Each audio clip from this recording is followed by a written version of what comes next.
Sana'y suportahan nyo ang ating bagong channel mga kamanhwa tribe Like, para comment, naman share, ganahan and pa tayo subscribe mag-upload for ng mas more marami pang videos. mga videos. Dito makikita natin ang malawak na tanawin ng Misty Mountain. Sa malawak na kabundukan makikita natin ang isang bundok na maraming butas na isang longga. Sa loob nito naninirahan ang naglalakihang pulang mga langgam.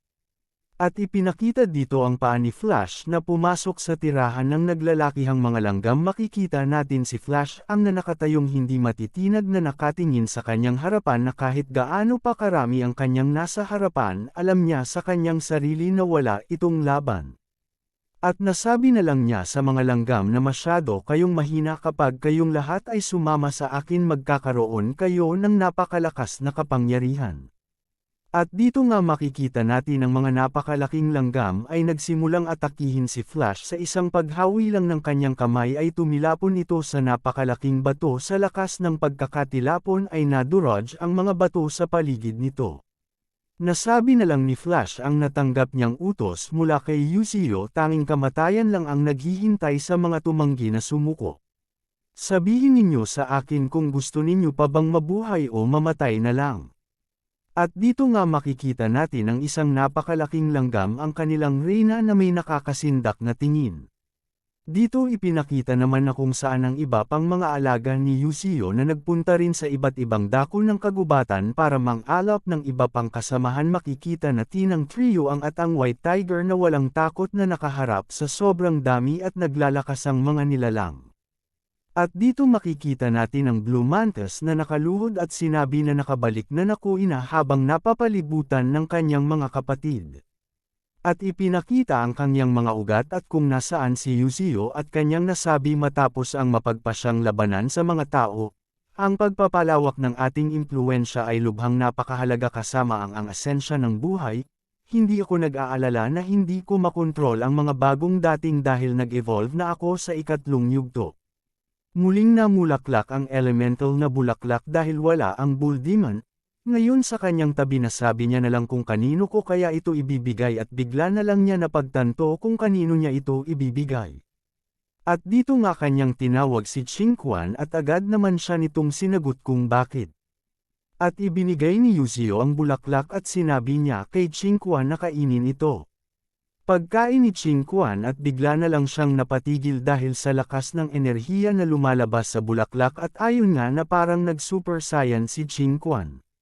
Sinabi ni Yuzio kayang baguhin ng elemental flower ang iyong katawan sa pinakadalisay na anyo ng isang elemental na nilalang. Napasabi na lang siya sa kanyang sarili na ang talento ni Qingquan ay karaniwan lang sa kabilang banda, siya mismo ang may kakayahang itaas ang halaga ng elemental flower. Dito nga pinakita ang bagong anyo ni Qingquan at ang kanyang mga bagong kakayahan. Earth Elemental Life, Transcendent unang antas likas na talento, Earth Manipulator, antas isa, isang makapangyarihang talento na exclusive sa buhay elemental, may kakayahang kontrolin ang lupa at yumanig ng mga bundok at kakayahan. Paglitaw ng lupa siksikan ng lupa at mga bato upang maging sandata na parang sibat. Pagbitak ng lupa hatiin ng lupa, lumikha ng bitik na lumamon ng lahat. Pagka-elemental ng lupa binabago ang katawan upang maging elemental ng lupa, nagbibigay ng resistensya sa pisikal na atake. Paggasta ng lakas gawing pisikal na lakas ang elemental na enerhiya. Pader ng lupa, antas isa, magtayo ng pananggang pader ng lupa, kayang ipagtanggol laban sa karamihan ng mga atake. Napasabi na lang si Qingquan na ito ang bago kong kapangyarihan kung mayroon ako ng kapangyarihang ito noong harapin ko ang vampirang iyon noon. At sinabi naman ni Yuzio na kayang-kaya mo siyang talunin ng mga oras na iyon. Masasanay ka rin sa bagong mong kapangyarihan at ito na ang tanging maasahan mo mula ngayon. At agad na nga napaluhad si Qingquan sa sobrang saya at pagpapasalamat kay Yuzio at kanyang sinabi sumusumpa akong susundin ang God Tree nang may dinatitinag na katapatan sa buong buhay ko at sinabi ni Yuzio na mayroon pa akong mga kailangang asikasuhin, kaya aalis na ako ngayon at agad naman sumagot si Qingquan na oo. Inabi ni Yuzi na ang kanyang susunod na hakbang ay ang i-upgrade ang kanyang mga abilidad elemento ng lupa LV2. evolutionary points, 12,000 at tinanong siya ng sistema kung gusto mo bang gastusin 10,000 Netherlands Antillian Guilders evolutionary points para i-upgrade ang elemento ng lupa sa LV3. At agad naman niya sinagot ng oo at agad naman niyang sinubukan ang bagong lakas ng kanyang ugat na sa bawat hampas nito ay NAWAWASAK ang bawat nadadaanan nito. Nasabi na lang niya sa kanyang isipin na sa mga tao na panoorin ninyong mabuti ang kanyang lakas. Nasabi na lang ni Yuzio na sa wakas loob ng halos isang taon na simula ng kanyang muling pagkabuhay at ngayon nakakalakad na rin siya. At binati naman si Yuji at kanyang tinanong ang kanyang master na kung maganda ba talaga na hayagang ipakita ang ganyang paputok na pagpapakita ng spiritual na kapangyarihan at kanya na lang nasabi na paano kung atakihin ulit tayo ng mga tao dito sa bundok. Nasabi na lang ni Yuzio ang pagkalat ng spiritual na kapangyarihan ay SASABOG sa 3 araw, kaya hindi na sila MAGLALAKAS loob na bumalik at gusto ko lang malaman nila na buhay ako. At sa 3 araw, IAANUNSYO ko ang ating posisyon sa buong sangkatauhan at sa oras na ito. At dito na nga natin makikita ang alaga ni Yuzio kasama ang kanilang mga bagong kasamahan kasama ang nilalang na pinuno ng kani-kanilang lahi na may mga matang hindi matitinag at puno ng determinasyon at sa kanilang pagdating sa kanilang patutunguhan agad silang lumuhod street nagbigay galang kay Yuzio at kanyang sinabi ngayon na magkakaroon na tayo ng napakalaking puwersa. Dito makikita natin na nakaluhod lahat at nagbibigay ng galang kay Yuzio at nakikinig sa lahat sa kanya nang matapos ang kanyang sinabi ay nagsimula ng nagsialolong ang lahat ng nilalang na nakapalibot sa kanya. At sinabi ni Chen-Chin sa kanyang na magpakailanman kahit sa kamatayan ako ay lalaban ako para sa iyo. At sinabi ni Yuzio kay Chen-Chen napakatagal mo nang nanatili sa level 6 ngayon tutulungan kita lumakas. Nasabi naman ni Yuzio sa kanyang isipan bilang isang transcendent ng kalasag ang konsentrasyon ng essence ng buhay ay humigit kumulang 10 beses na mas mataas kaysa sa ikalawang yugto ni Chen-Chen ay nagmamay-ari ng kalahating attribute ng halaman at kapareho genes ng katulad ng sa akin nakakaya niyang sumipsip ng essence ng buhay ng mas epektibo.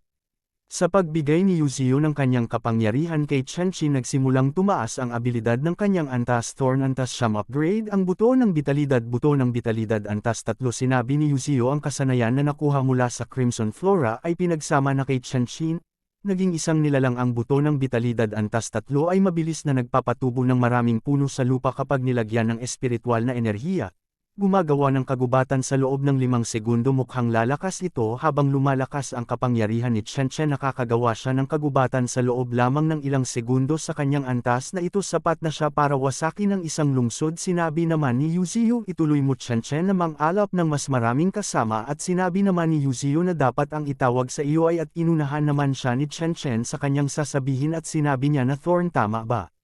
Nalipat naman tayo kung sa makikita na parang isang napakalaking nilalang na bumubulusok sa sobrang lakas ng pagsabog at ito pala ang alaga ni Yuzio na Emperor Crocodile na may kinakalaban na isang porcupines at sa kanyang paglapit natigilan na lang siya dahil ang antas ay isang transcendent being at habang sa himpapawid nakikipaglaban ang alagang ibon ni Yuzio.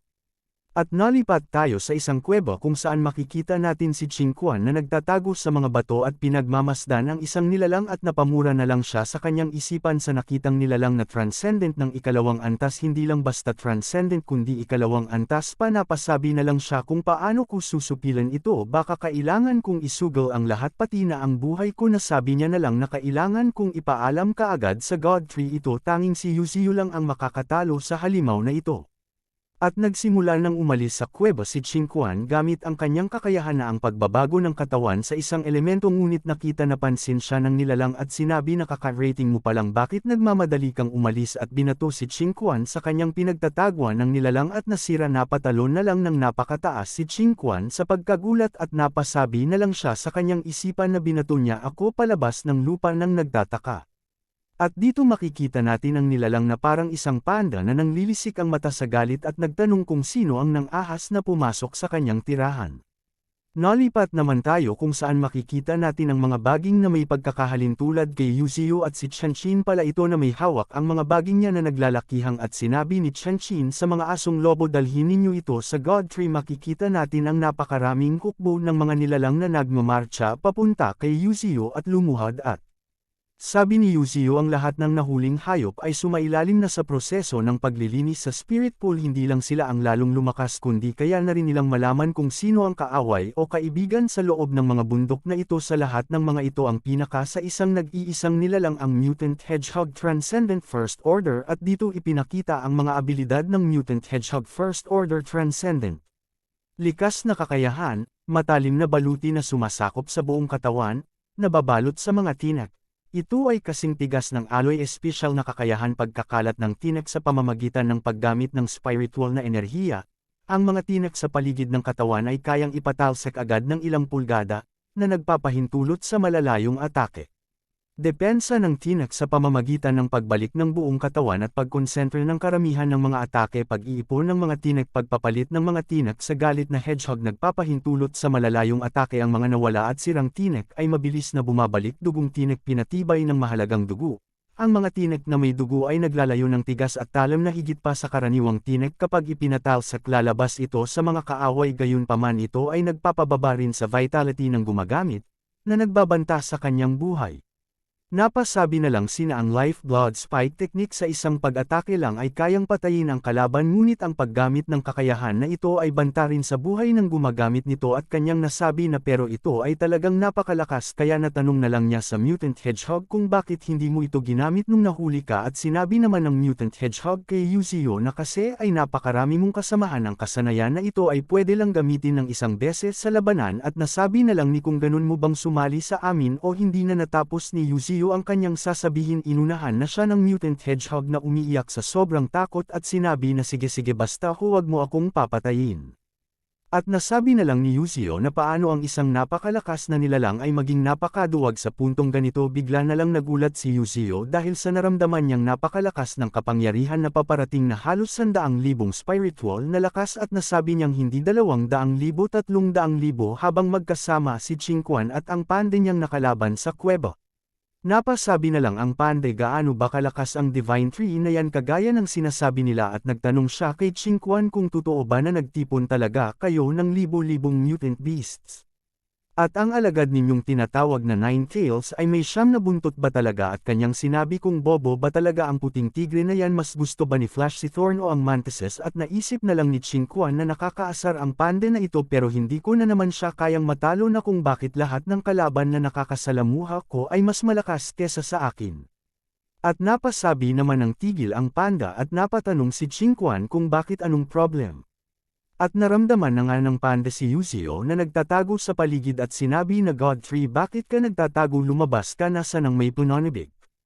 At dito makikita natin ang palabas ni Yuzio gamit ang kanyang kakayahan na ugat na dragon, at napatanong sa kanyang isipan kung paano nakapagsalita ng ganyan kaliwanag ang batang panda na ito, at sinabi niya sa panda kung ikaw ba ang pandang nakatakas sa zoo kanina, at sinabi ng panda habang natatawa-tawa pa ay naku, libo-libong tao ang humahabol sa akin pero pinatakas nila ako. Ang bobo nila. At sinabi niya kay Yuzio kung pwede mo ba akong bigyan ng pangalan, at sinabi na sige, pag-usapan natin yan mamaya, at umakyat ka sa aking likod at dadalhin ko kayo doon. At sinabi ng panda na ayoko, gugulong na lang ako, makakapunta rin tayo doon mamaya. At sa paggulong-gulong ng panda ay tumatama siya sa napakaraming bato na dismaya na lang sila Yuzio sa katangahan ng panda na ito na mukhang mas malala pa sa White Tiger na kahit bukol-bukol na ang mukha natatawa pa rin. Like, comment, share and subscribe for more videos.